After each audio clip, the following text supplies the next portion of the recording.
Hi, welcome. Feng Shui, what is it and how can it help us create really good energy in our homes? Well, joining me today on Spiritual Invitation is Sandra Wheeler, and she's here to tell us all about it. Now, Sandra is a member of the National Association of Professional Organizers.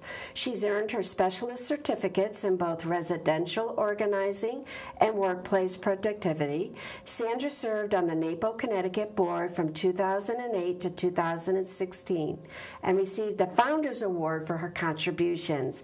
Sandra is a Feng Shui practitioner. She earned her Feng Shui certification from the New England School of Feng Shui in 2016. Welcome, Sandra. Thank you. I'm so excited to have you here. I think for so many of us, the energy in our home is really important to us. It is. It is.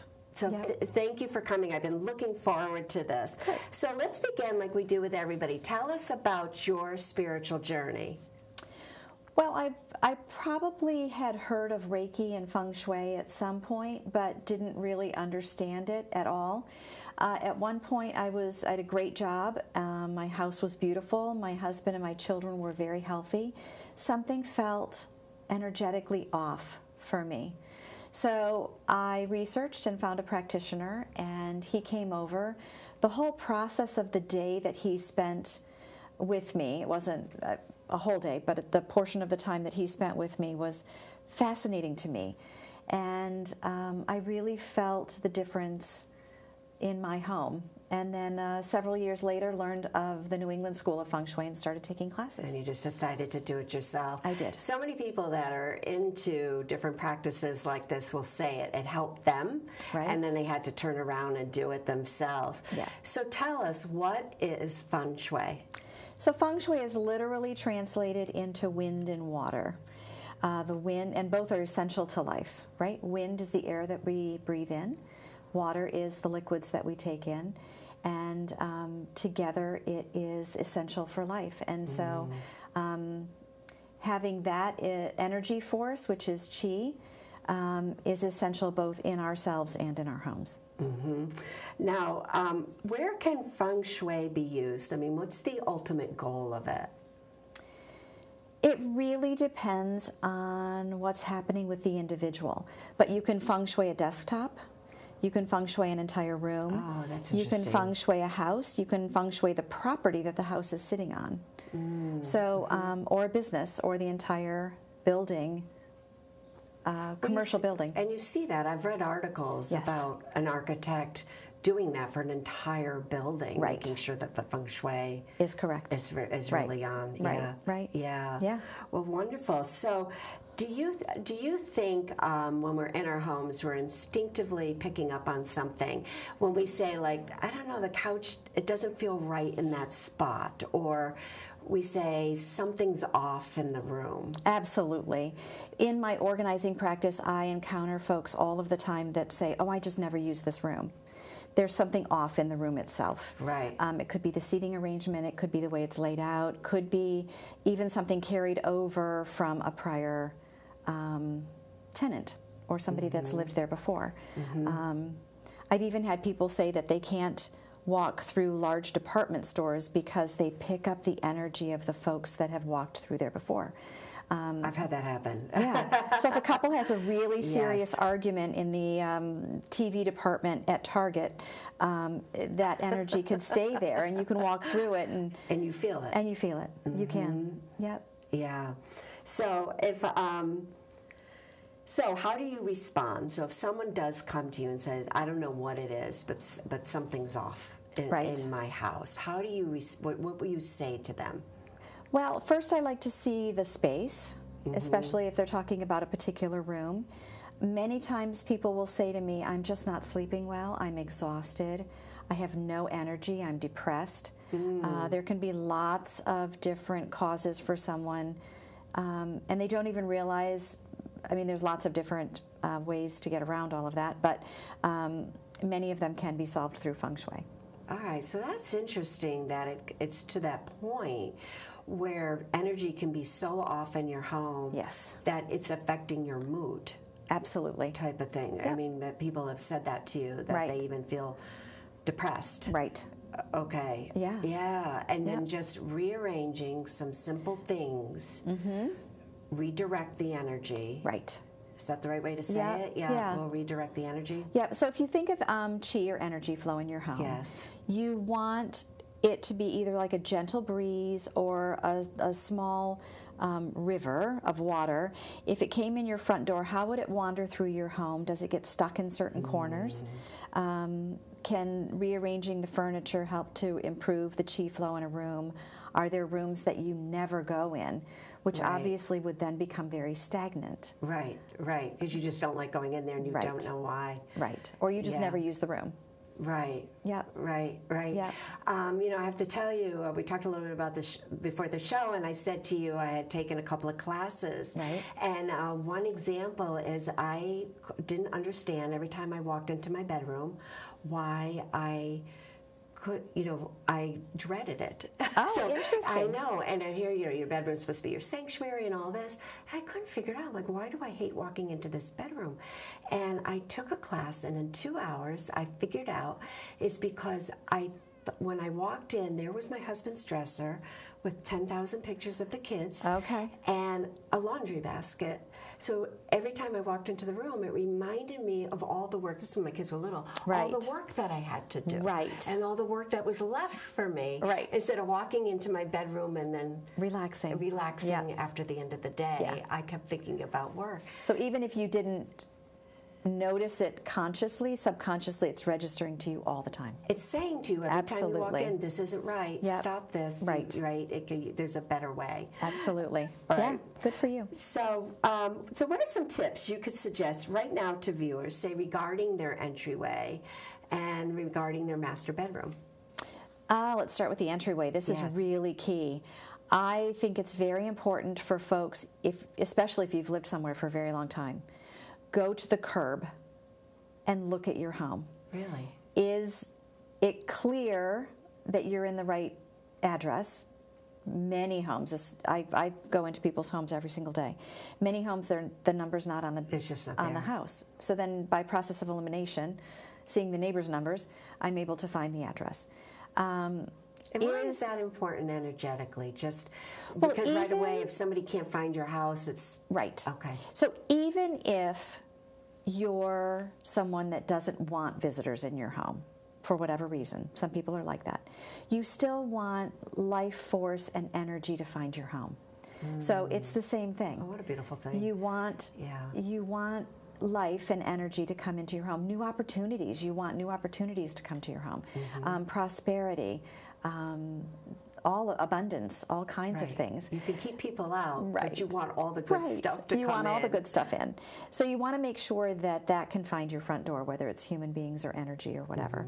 And the front door should actually open. It shouldn't stick. The doorknob should actually turn and work.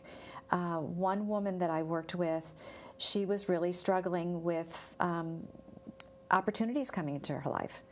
And so we went to the front door. She goes, "Oh, I never used that door." And I said, "But it's still important for that door to have all of the things I just mentioned." Okay. Hers was literally painted shut, Oh, wow. which was really stopping chi and energy from coming into her life. All right. And what if you don't really use your front door all that much? Should you go over and open it up You a few absolutely times? should use it every once in a while. Yeah, I'll have to do that. Yep. Go and Okay. open it and take the Let the people come sidewalk in down and to yeah, the whatever, yeah. mailbox or whatever. Yeah, but use it once in a Oh, while. that's a good Keep it tip. I'm gonna have to do clear and that. open so that you can open the door all the way. Yeah. Not clutter or anything in the way, and just welcoming. Okay. Yeah. All right, good. All And then right. you mentioned bedroom. Yeah, Bedroom is master another bedroom, key. Yes. So, master bedroom.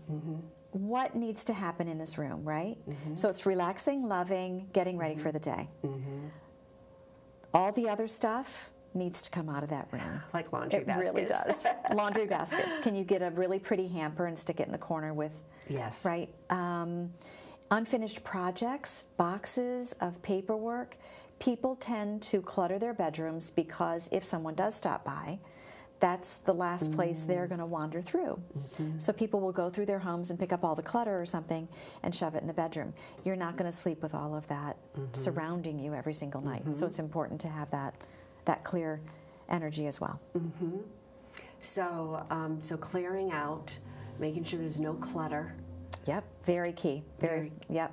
And I had in my class, I don't know if you agree with this, like I said, we had 10,000 pictures of the kids, and they said, no, that is you, your domain alone, or you and your spouse's domain. Yes. And no, not 10,000 pictures of the kids. You know? Right. There shouldn't be other people in your bedroom. Yeah. Right? It's the two of you. Just the two of you. Right. So Grandma and Grandpa's, portraits on the wall. No. Not a good idea. They could live in the den. Yeah, not in your bedroom. All right. So is there like a top 3 no-brainer things to do in your home that you would recommend? Oh, top 3.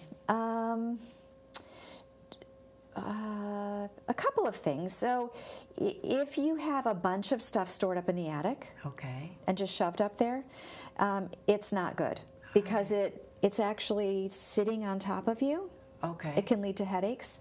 And ooh, interesting. Yeah, because of all that weight, literally. Yes. And it keeps us from aspiring, right? From lifting up and reaching our goals.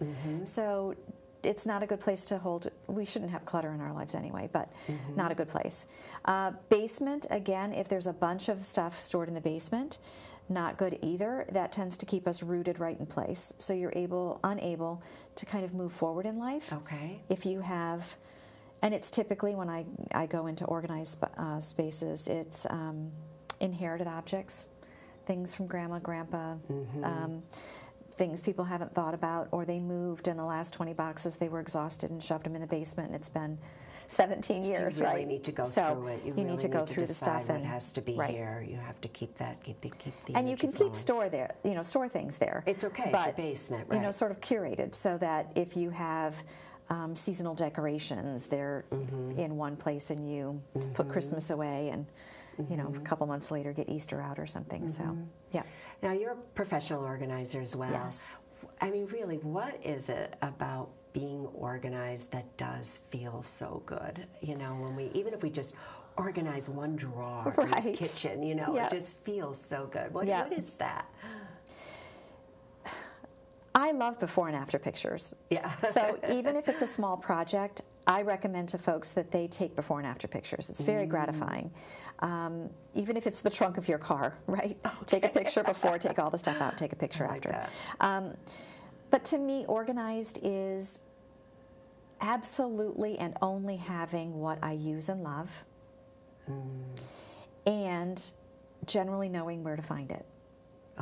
And in a family, so as the kids were growing up, if I said, could you go fetch me the hammer or something like that, everybody in the family would know where the hammer was. It also helps us to avoid cost of buying duplicates and triplicates of things just because we can't find it. We can't find it, But the more that your everyday activities, like getting dressed in the morning, should be a fairly mindless activity, right? You're throwing on these clothes and you're getting ready for the day. If I can find everything that I need to get dressed and ready for my day, then my mind is open to being used for creativity and to look forward to the client I'm about to see and how I'm going to maybe help them with their day. Yeah, you take it out with you, don't you, in the world? Right. It's less stressful if you're organized. You're not frantic. You're not running late. You're not wasting steps. Right. Yeah, you're not doing things and energy. twice. Yeah. Just all the energy that kind of goes with that. Right. All right, so one of the things I really do love about Feng Shui is there is always a solution for an issue. Then you're not going to come in and say to somebody, oh, you got to buy a new house. Right. You got to buy all new furniture. Right. It's not that, right? Right. Explain that a little bit. Yeah, there's usually something that you can do about it. And it's usually fairly simple. Decluttering first. Unsticking things and repairing things, very big and important. If you're constantly seeing the broken end table, it's all these shoulds that I still haven't gotten to and all of the rest of that. So really having things that function well and that you love and that bring you joy. I often say to my clients when I'm helping them organizing, I'm like, do you smile when you're dusting all of this? Right? And if they're not, then why do they have it? Yeah, then, right? If yeah, it brings you, there is a big difference between having point. the stuff that you absolutely love. My brother sent me this gorgeous, it's this multicolored blown glass vase years ago, and I just adore it. I leave it sitting out because it really brings me joy, and he nailed it, right? So, right. Yeah, do you love your things? Right. Do you love them? Are they working for you? Yes. Are you comfortable? When you go into your home, are your shoulders relaxing and you're like feeling you've entered your sanctuary and you're home for the day? Yeah, and I think we all want that, right? Right. That every member of the family to come home, put down the backpacks, put down the briefcase, and just go in, and this is your sanctuary. Right, and be home. And be home, and to create that. And I love, too, you're bringing up about things of joy. Yes. You know, does it bring you joy? And you know, do you have something there just because someone gave it to you and you actually really hate it? Right. You know? Yeah. And you don't have to keep every single gift that everybody gave you. No, you don't. Absolutely not. No.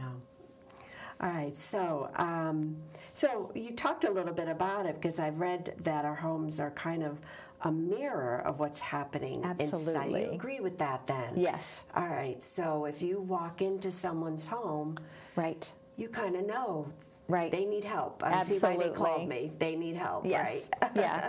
It's not always obvious, but many times it is. And because I don't live there, it's easier for me to just see the space as the space.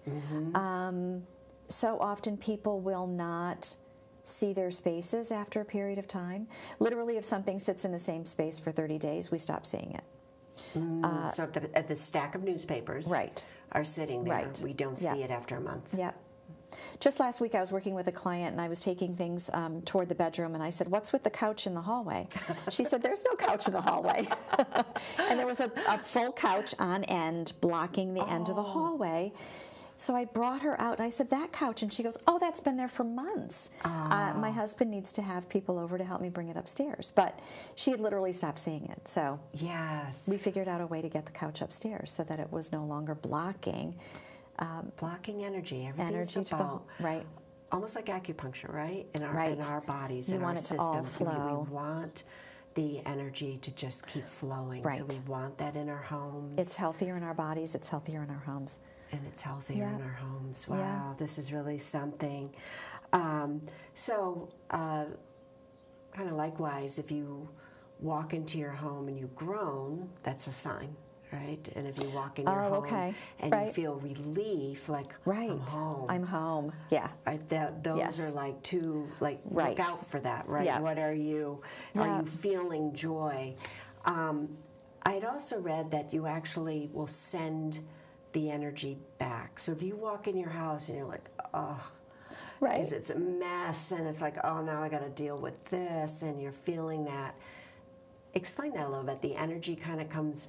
You are connected with all of your things. You really are. And so if you send out positive energy, if you head out for the day, and even if you're feeling crappy and you've got a smile on your face, then other people are going to respond to you with a smile because you're looking joyful, and they're going to respond to that. It's the same thing with your home. And so many people groan because maybe they've gotten behind in their paperwork or whatever, and it's just, it seems insurmountable. And so that's why I started studying feng shui, was because it's so tied with clutter and organizing. And the two are very much hand in hand. And they, work very well together. So what will people excuse me for interrupting, but what will people report back to you? If you go in and you help them, they move the couch and the stack of newspapers and they get their papers like under control and that kind of thing. What do they say to you? Well, one of the hard things about being a feng shui practitioner is so often people do not get back to me, right? Because it's either different for them or it's not, but they don't feel they have to get back to me, and they really don't. Right, They okay. don't. But what I have heard back sometimes is that, wow, just shifting our bedroom, I'm sleeping so much better. And that's something. Even in the bedroom, I had one client, she was really trying to find a key relationship, somebody that, you know, she could be a lifelong partner with. And the men that she was meeting were not strong individuals, and she wanted an equal partner. So when I went into her bedroom, the bed was up against the wall and under an eave.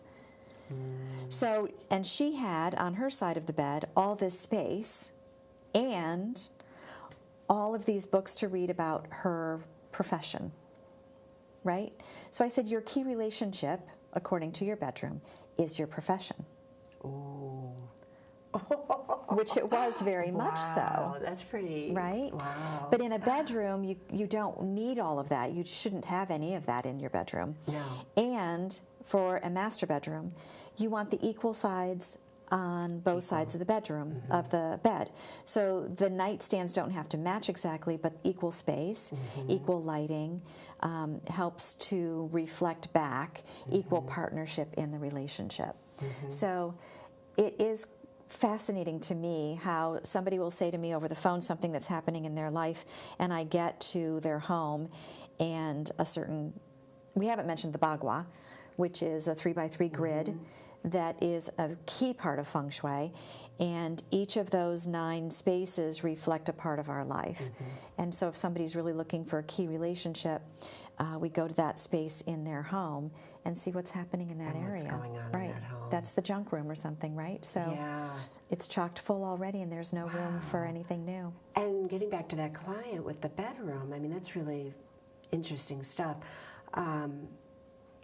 She was giving off then that energy Yes. of my job is first, you will be second. Right. So that's the energy. Right. We don't even realize we're carrying with us when we leave our homes. Yeah. Right. And she had no space, whether she wanted him to move in there or not. She was not giving him any space in her life. Wow. Yeah. Yeah. Oh, interesting work you do. It is. It's fascinating. There's a lot to feng shui. Yeah, that really is. So does something like color influence feng shui? Yes, I come from a place of, first, you should love the colors that are around you. Okay. And someone shouldn't come in and say, oh, this room should be orange because, right? No. It's in. Yeah. And if you hate orange, that makes no sense in your own space, right? So if your wall colors and the things that surround you make you happy, then they're absolutely fine. Right. My first rule is do no harm. So if they're fine, they're fine. What you can do to enhance spaces is use certain colors or look at the color of the room and see what's happening. So you can use pops of red to represent romance, but red walls, complete room of red walls, can actually be too much. Okay. And it can lead to anger and fights and arguments and stress and So most colors can be one of two things, right? Like blue can be very calming, yes, but it can also, too much of it can be too much of it, right? It can be just too much of it. Right. Can start agitating. Yeah. Yeah. But you and I happen to both be wearing purple, and not on purpose today. No, I know. But purple is actually very spiritual. It's spiritual. It is. It's very healing. Yeah. Yeah. Yeah. And in the healing arts too, it's protective. Right. As well, and it's very healing. Yeah. It's a very healing color. Yeah. Having it. Yeah. And I know that sometimes I have trouble really feeling like I have clarity in my life, and so on days that I really want clarity, yellow is a great color for clarity. And I have several yellow coffee mugs, and that's enough, right? I can take my coffee in my yellow mug and go to my home office, and that's enough yellow for me to realize that I want to stay focused. I want to stay focused. Right. Yeah. Yeah. Yeah. Yeah. Wow. Yeah. All right, so we're starting to get towards the end. How do you define spirituality? I've never been much of a churchgoer. To me, spirituality is really just feeling connected, connected to the people that are important in my life, whether they're still here on the earth or passed over, really feeling connected with them. I thank my spirits all of the time for reminding me of things. Some days I will grab my purse and head out the door and realize that I've forgotten something, and I head back into the house to grab something, and there's a burning candle right near where I was about to leave. And I thank my spirits for reminding me and making me go back in and taking care of me, and stuff happens like that all the time. But being just really connected with my space, my home, my work, that's spirituality. It is. For me it is. Yeah. Great. Yep. This is wonderful. This has been so much fun. Thank you for having me. Thank you for coming on. I learned things, which I love when that happens. Yeah.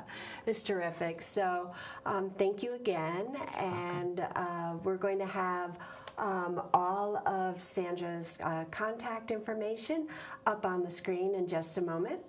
You can watch this episode again on your local channel, or you can go to YouTube where you just type my name into the search, and all our past episodes will come up. Be sure to subscribe to the channel, and then you'll never miss an episode. You can also go to my website at carlaaugustin.com, and again, all the shows are up on there, and please like us on Facebook.